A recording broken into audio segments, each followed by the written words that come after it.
Oi pessoal, sejam bem-vindos à oitava videoaula de circuitos 2 e nessa videoaula nós vamos ver sobre potências. Porque em circuitos de corrente contínua, o que acontecia era que o que? A potência nada mais era que a voltagem vezes a corrente. Isso daqui dava pra gente a resposta em watts, né? Bem simples, bem tranquilo. E essa ideia até que não vai mudar tanto em circuitos 2. A principal mudança é que o que? Não vai ser mais um número apenas, e sim um número complexo, né? Ele pode ser representado no formato de um fasor. E também que a gente vai ter três tipos diferentes de potência: a potência aparente, a potência ativa e a potência reativa. O que acontece é que a gente até tinha essas três potências em circuito de corrente contínua, só que o que acontecia era que o que? Isso daqui era zero, então era basicamente quase que não existia, e isso daqui era literalmente igual a isso aqui, então não tinha por que a gente usar os dois, por isso que a gente só usava a letra P, só que aqui agora os três vão ter valores diferentes, então com isso a gente vai precisar usar os três de forma independente. Então vamos começar por essa potência daqui, ó, a potência ativa. Ela é literalmente a mesma potência que a gente usava antigamente. Ela vai ser medida em watts.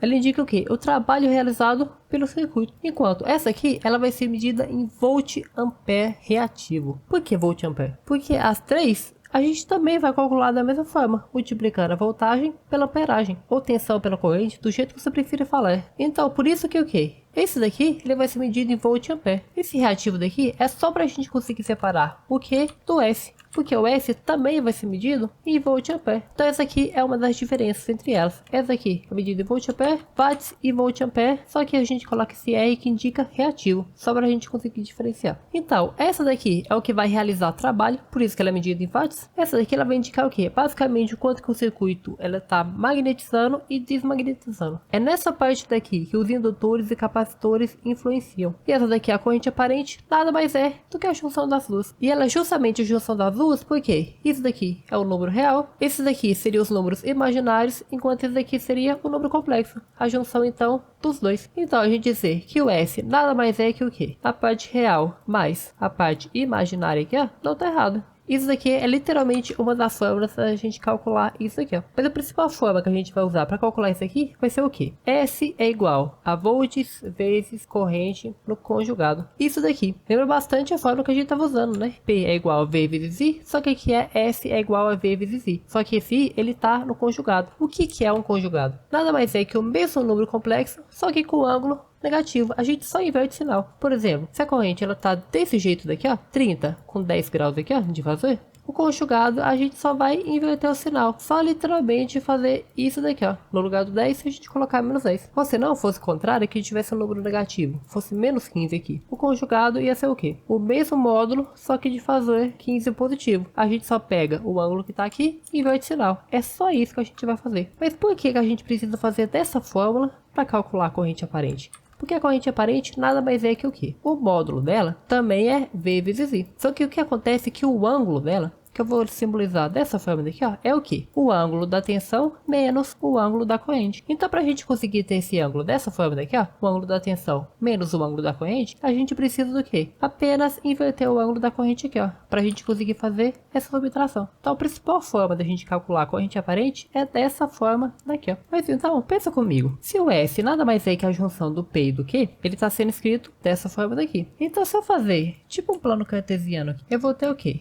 Vamos supor que esse aqui é o meu S. Se esse aqui é o meu S, o que acontece? A gente vai conseguir desenhar um triângulo retângulo aqui, né? Que a gente vai ter essa partezinha daqui, que é um cateto, e essa parte daqui, que é outro cateto. Ou em outras palavras, essa aqui é a parte do eixo dos reais, enquanto esses aqui são o eixo dos imaginários, que nem a gente viu lá na primeira aula. O que acontece que o quê? Essa parte dos reais aqui é literalmente a potência ativa, enquanto essa daqui é literalmente a potência reativa. Então o que acontece que o quê? Se eu quero calcular essa parte daqui ou essa daqui, eu posso usar trigonometria, que seria o quê? Eu tenho um ângulo aqui, e esse ângulo aqui, literalmente a diferença desses dois aqui, né? O ângulo do V menos o ângulo do I, que nem a gente tinha visto aqui, ó. Que o ângulo da potência aparente nada mais é que o ângulo da tensão menos o ângulo da corrente. Então esse ângulo aqui nada mais é que o ângulo da tensão menos o ângulo da corrente. Mas se eu tenho então a minha potência aparente aqui e eu tenho esse ângulo daqui, Você concorda que se eu fazer isso vezes o cosseno desse ângulo, eu vou ter o meu P? E se eu fazer vezes o seno desse ângulo, eu vou ter o meu Q? Que é literalmente as fórmulas da gente calcular essas duas potências. Esse P daqui, então, ele nada mais é que o módulo da nossa potência aparente vezes o cosseno do ângulo dela. Dessa forma daqui. Enquanto Q é o quê? O módulo da potência aparente vezes o seno do ângulo dela. Ou se você preferir, você pode colocar aqui, que isso aqui é o ângulo da tensão menos o ângulo da corrente. Dessa forma daqui, ó. Porque dá na mesma coisa. Então ficaria dessa forma para a gente conseguir calcular P e Q. E observe aqui também, ó. Isso aqui é o triângulo retângulo, né? Se é um triângulo retângulo, o que acontece? Também se aplica o teorema de Pitágoras aqui, ó. Então eu poderia também dizer que S ao quadrado nada mais é que P ao quadrado mais Q ao quadrado. Isso aqui também é outra relação que tem entre as três potências. Aí o que acontece aqui é o que? Se o P é a quantidade de energia gasta, o que acontece é que P ele sempre tem que ser positivo. Porque se ele é positivo, ele está gastando energia. Se ele fosse negativo, ele teria que estar liberando energia de alguma forma, né? O que não dá na vida real. Então a nossa potência ativa sempre vai ser positiva. Mas a reativa, ela não necessariamente precisa sempre ser positiva. O que acontece é que ela pode ser positiva ou negativa. Aí vai depender do que está dominando no nosso circuito. Se o indutor está dominando, tem mais cargas indutivas, o que acontece aqui é o que? Esse ângulo daqui, ele vai ficar positivo e consequentemente o nosso Q também vai ficar positivo. Mas e se tiver mais cargas capacitivas? O que acontece é que esse ângulo daqui, ele vai ficar negativo, então o nosso S ele estaria para esse lado aqui, né? A nossa potência aparente. E consequentemente, então, além do ângulo estar negativo, o nosso Q aqui, ele também estaria negativo. Então o que acontece é o que? Se Q ele é maior do que zero, quer dizer que o nosso circuito ele tem mais cargas indutivas. A parte indutiva está dominando o circuito. Já se o Q é negativo, o que acontece é que é a parte capacitiva que está dominando o circuito. Para lembrar disso aqui, é que nem lembrar de reatância. Reatância do indutor é positiva, do capacitor é negativa. A mesma coisa se aplica a isso aqui, ó. Outra coisa também é que a gente vai chamar esse cosseno do ângulo de um jeitinho especial. Porque o que? O cosseno desse ângulo, a gente vai chamar ele de fator de potência, ou abreviado FP. Esse FP é literalmente o cosseno do ângulo. Então, se eu fazer o cosseno desse ângulo aqui, eu já vou achar o meu FP. Então, por exemplo, se o ângulo aqui for 60 graus, o que vai acontecer que é o quê? O FP nada mais vai ser que cosseno de 60 graus, ou seja, 1 sobre 2, meio, né? Então, sabendo disso, a gente consegue escrever essa fórmula de outro jeito também, que o meu P, ele pode ser escrito como o módulo de S vezes meu fator de potência. Ou senão, se a gente manipular isso aqui, a gente também pode chegar aqui o quê? Que o módulo de S nada mais é que o quê? O P dividido pelo fator de potência. Ou senão, que outra forma da gente calcular o fator de potência é P dividido pelo módulo de S. A gente pode calcular o fator de potência, então, dessa forma daqui, ou dessa forma daqui, que vai dar literalmente o mesmo resultado. Outro detalhe importante que é o que? Ao longo dessas videoaulas, eu vim falando sobre a tensão RMS, ou a tensão eficaz. A mesma coisa vale para a corrente. Isso daqui a gente usa principalmente quando a gente vai mexer com potências. Ou seja, quando a gente está falando de multiplicar a tensão com a corrente, é sempre o RMS para ambos aqui, ó. Então, isso aqui está em RMS, esse aqui também. Ambos estão com seus valores eficazes. Então vamos supor que uma fonte ela está trabalhando com essa tensão daqui e com essa corrente daqui. Então qual que seria a potência aparente dessa fonte? Então a gente tem que pegar o valor eficaz desse aqui e desse aqui também. Ou seja, pegar ambos e dividir por raiz de 2, né? Então nada mais vai ser que a minha tensão, então 4 dividido por raiz de 2, vezes o conjugado desse aqui. Só que esse aqui, ele não tem ângulo, né? O fator desse aqui seria literalmente 2, 0 graus aqui, né?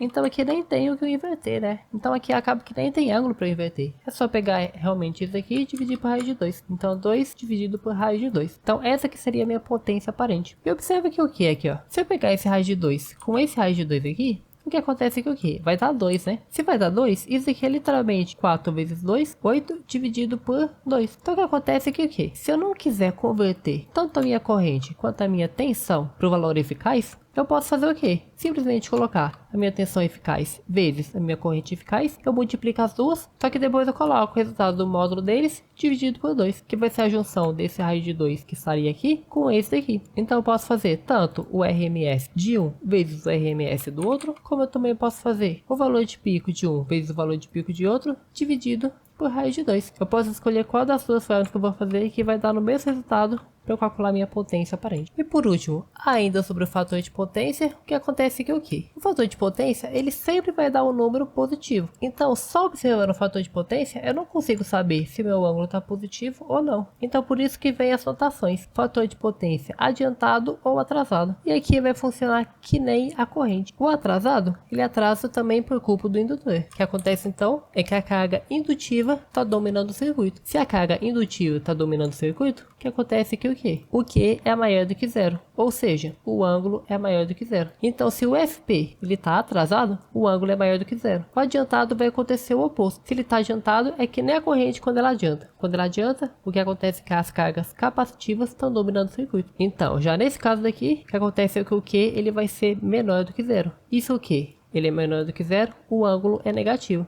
Então, se o FP ele está adiantado, o que acontece é que o ângulo vai ser negativo. E com o FP também a gente consegue descobrir o ângulo, né? Por exemplo, se meu FP é 1 sobre 2, 0,5, né? O que acontece é que eu posso fazer o arco cosseno desse valor daqui. Quando eu fizer o arco cosseno desse valor aqui, ele vai me devolver o ângulo, né? Então, dessa forma daqui eu consigo saber, a partir do FP, o meu ângulo. Mas o que acontece é que ele sempre vai dar o ângulo positivo, né? Então eu preciso saber essas palavras aqui para saber se ele está positivo ou negativo. Aí, só mais uma coisa, se a gente brincar um pouquinho com as fórmulas, a gente consegue chegar nisso daqui também, ó. Que a potência aparente, ela pode ser dessa forma daqui, ó. O que lembra bastante também aquela outra fórmula de calcular a potência que a gente viu lá em circuitos de corrente contínua. Ou se não, se a gente for expandir um pouco, pegar a fórmula que a gente acabou de ver aqui, ó, e a gente for expandir esse V, o que acontece é que o V é o que? A impedância vezes a corrente, né? Então o que a gente tem? Que S é V vezes I vezes o conjugado de I. Mas o que acontece é que I vezes I é I ao quadrado. Porque esse I daqui, ele tem o mesmo módulo que esse aqui. Então, os módulos deles vão se multiplicar. E o ângulo desse é positivo, por exemplo, e esse aqui é negativo. Ou seja, esse vezes esse daqui vai dar simplesmente ângulo zero. Então, vai acontecer que o quê? Que a minha potência aparente, ela pode ser escrita dessa forma daqui, ó. Outra fórmula também para a gente calcular ela. Só que se a gente for um pouquinho além e abrir esse Z daqui, o que acontece é que o Z é o que? Nada mais é do que a resistência mais a minha impedância, né? Então, se eu for pegar esse aqui e aplicar uma distributiva, o que que vai ter? Que eu vou ter uma parte real, que é essa parte que está multiplicando com a resistência, né? E eu também vou ter outra parte, que é a parte imaginária, que é essa parte que está multiplicando com o J aqui, né? Mas observe que o que? No começo da videoaula a gente falou que o S, ele é o que? O P mais o Q. E o Q, ele tá junto com o J aqui, né? Então, se a gente for substituir esse S por isso daqui, a gente vai conseguir fazer uma relação bem legal, que é o que? Tem uma parte real e uma parte imaginária. Observe que a parte real só pode ser essa aqui, enquanto a parte imaginária só pode ser essa daqui, né? Então a gente achou outra fórmula para o P e para o Q. A gente chegou que o P, ele pode ser calculado dessa forma daqui, ó, resistência vezes corrente ao quadrado, enquanto o Q, ele pode ser calculado dessa outra fórmula daqui, ó, reatância vezes corrente ao quadrado. Observe que aqui, ó, aqui a gente tem o J vezes o Q. Aqui o J vezes alguma coisa. Então o Q só é essa alguma coisa daqui, ó. Então outras duas fórmulas pro P e pro Q. Acaba que é bastante conteúdo, bastante fórmula, né, para uma videoaula. Só que de pouco em pouco, pegando alguns exercícios, vai dar certo para aprender tudo. Qualquer dúvida que tiver, também pode tirar aí comigo nos comentários. Bons estudos e até a próxima videoaula.